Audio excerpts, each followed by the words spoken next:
Este é o Zap Futebol Clube, eu sou Altino Ventura Neto. Nós vamos agora para mais um áudio da Copa do Brasil, os confrontos da segunda fase, a quarta parte, mais 4 confrontos, 8 equipes.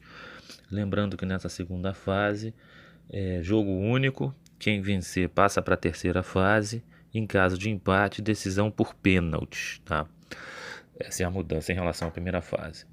Bom, vamos lá. Vamos começar os confrontos aqui com o primeiro deles, Brasil de Pelotas contra o Manaus, né?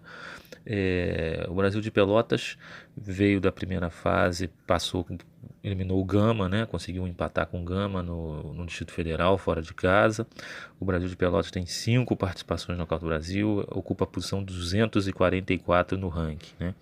Enfrentando o Manaus, que é um clube que é uma sensação nos últimos anos lá no futebol amazonense, né? Ele passou a ser uma equipe grande, superando as tradicionais Veste, São Raimundo, Rio Negro, Nacional, né? O Manaus se consolidou como uma equipe forte no mercado doméstico, já tem 3 participações na Copa do Brasil, ocupa a posição 245, praticamente igual ao do Brasil de Pelotas, né? E o Manaus foi um dos surpresas da primeira fase, conseguiu derrotar o Curitiba lá em Manaus, eliminou uma equipe de Série A, né? Eu, aliás, tinha dito que era um confronto equilibrado, que o Curitiba tinha que abrir o olho, que era uma equipe perigosíssima. O Manaus se confirmou essa situação, com a eliminação. E agora temos esse confronto interessante do Brasil de Pelotas com Manaus. O sorteio definiu o jogo em Pelotas. Isso foi um mau negócio para Manaus, né? Quer dizer, jogar no interior do sul, do Gaúcho, do Rio Grande do Sul, é sempre complicado. Os gramados não tem boas condições, quando chovem vira pasto, a torcida fica em cima. O Brasil de Pelotas é uma equipe tradicionalíssima do Rio Grande do Sul, está acostumado a enfrentar jogos pesados com o Grêmio, com o Inter, né? E tem também a questão do deslocamento, né? E da temperatura, né? O Manaus vai sair lá do norte, cruzar o país todo para jogar em Pelotas, onde pode acontecer de ter um jogo com um clima mais, uma temperatura mais amena. Enfim, acho que o Manaus já cumpriu o seu papel nessa competição. Não acredito que passe do Brasil de Pelotas. Acho que o Brasil de Pelotas é favorito. E consumando essa eliminação, mesmo assim, temos que ressaltar a performance espetacular do Manaus e tem tudo para crescer nos próximos anos. O segundo confronto envolve um confronto muito interessante porque é um confronto mineiro, né? Do Boa Esporte com o Cruzeiro. São equipes que estão acostumadas a jogar o Campeonato Mineiro, as duas estão na primeira divisão. Esse confronto, o fato de ser mineiro, nivela por baixo qualquer favoritismo contra uma equipe de fora, né? Porque são equipes que estão acostumadas a se enfrentar. O Boa Esporte é uma equipe que vem já há um bom tempo na segunda divisão da Série B brasileira. O Cruzeiro teve um ano terrível, o pior da sua história, com crise política, institucional, financeira, técnica, esportiva. Caiu para a segunda divisão. O Cruzeiro tem um ano difícil, esse 2020, de reconstrução, um elenco limitado, sem dinheiro.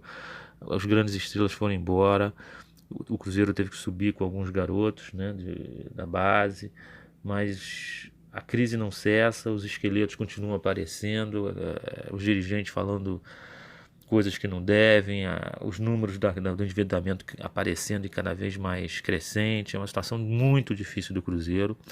O Boa Esporte tem 6 participações na Copa do Brasil, ocupa o ranking 108, né, na classificação da Copa do Brasil, e eliminou o Vilenense na primeira fase, né, que ele era favorito, mesmo jogando fora de casa, e confirmou esse favoritismo, ganhou bem.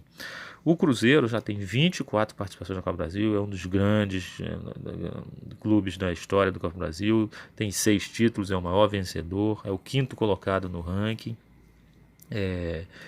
Na primeira fase passou sufoco, né? Pegou um adversário muito limitado, que era o São Raimundo de Roraima, e passou aperto, conseguiu se classificar no empate de 2-2 na Bacia das Almas.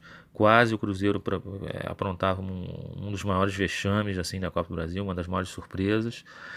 E esse confronto com o Boa Esporte no sorteio deu Boa Esporte jogando em casa. é um confronto, no momento, bem equilibrado. Né? É claro que o Boa Esporte, se jogasse com uma equipe de fora, teria uma vantagem grande de jogar em casa, né? Quanto o Cruzeiro, ele vai ter torcida contra. O Cruzeiro está acostumado a jogar o Mineiro no estádio do Boa, conhece o clima. A torcida do Cruzeiro também é presente em todo o estado, enfim. Mas é um confronto bem equilibrado. Eu me cheiro até a pênalti. E aí no pênalti tudo pode acontecer. Vamos aguardar. O terceiro confronto envolve o Atlético Goianiense contra o Santa Cruz. Aqui é outro confronto de equipes tradicionalmente médias no Brasil, né? O Atlético Goianiense é uma das grandes de Goiânia, um dos três grandes. Passou na primeira fase pela equipe do União do Mato Grosso, né? De Rondonópolis. O Atlético Goianiense tem 14 participações na Copa do Brasil, é o 37º colocado, já chegou no máximo à semifinal da competição, foi a melhor colocação que o Atlético Goianiense chegou. Enfrentando o Santa Cruz, uma equipe tradicionalíssima de Pernambuco, um dos grandes, mas que vive uma crise profunda já há quase uma década, podemos dizer assim. Santa Cruz veio para essa segunda fase tendo eliminado o Operário de Vargem Grande, também uma equipe do Mato Grosso, curiosamente, né, como da mesma maneira que o Atlético Goianiense. O Santa Cruz tem 26 participações, veja bem, muito rodado, um time tradicionalíssimo. Apesar dessa tradição nos últimos anos não está fazendo muita diferença. É o 23º colocado no ranking da Copa do Brasil, excelente classificação, quase pegava uma Série A, né? 23º. Mas o Santa Cruz, como eu disse, vem numa crise, né? Ele teve, a última vez que ele chegou na Série A, ele teve teve rebaixamentos em sequência, caiu para B, caiu para B, C, chegou a disputar a Série D, mas sempre com grandes públicos. A torcida do Santa Cruz é entusiasmada, é uma das maiores do Pernambuco, sempre frequente, né? E vamos ver como é que o Santa Cruz se sai. Esse confronto é equilibrado. O jogo sorteado, o sorteio definiu o jogo em Goiânia. Acho que o Atlético Goianiense passa, está mais consistente, subiu para a Série A inclusive ano passado. Esse ano vai disputar a Série A, né? Estou apostando no Atlético Goianiense. E por fim, o último, quarto confronto desse bloco, para a gente não ficar com um áudio muito longo e cansativo para vocês ouvintes, temos o Vitória da Bahia contra o Lagarto, né?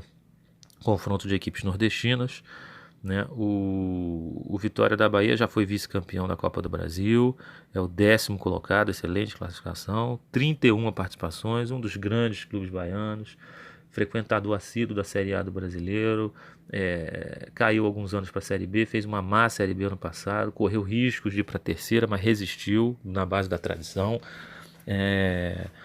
O Vitória, enfim, vai enfrentar um pequeno Lagarto, né? O Lagarto vai para a sua segunda participação, uma equipe de Sergipe, da cidade de Lagarto. Colocação 335 no ranking, né? Uma classificação lá atrás. O Lagarto é uma equipe modestíssima. Surpreendeu na primeira fase ao derrotar o Volta Redonda do Rio por 1-0, conseguiu passar para a segunda fase. Já foi uma coisa sensacional, até em termos financeiros, porque tem a questão da cota na Copa do Brasil, que a cada fase vai aumentando o valor, e para essas equipes pequenas isso faz diferença, né? E para culminar o azar do Lagarto, além de pegar o Vitória da Bahia, o sorteio definiu o jogo no Barradão, né? Então não vejo como o Vitória ser eliminado. Acho que o Vitória passa com o pé nas costas, deve ir para a terceira fase e aí define seu futuro, se consegue chegar na última fase antes das oitavas, né, que vai ter aquele sorteio final das 20 equipes, né? Bom, enfim, são essas as minhas avaliações. Vão lá, deem sua opinião. Quem vocês acham que passa? Será que o Cruzeiro fraqueja ou segue em frente? O grande campeão da Copa do Brasil até hoje, com 6 títulos.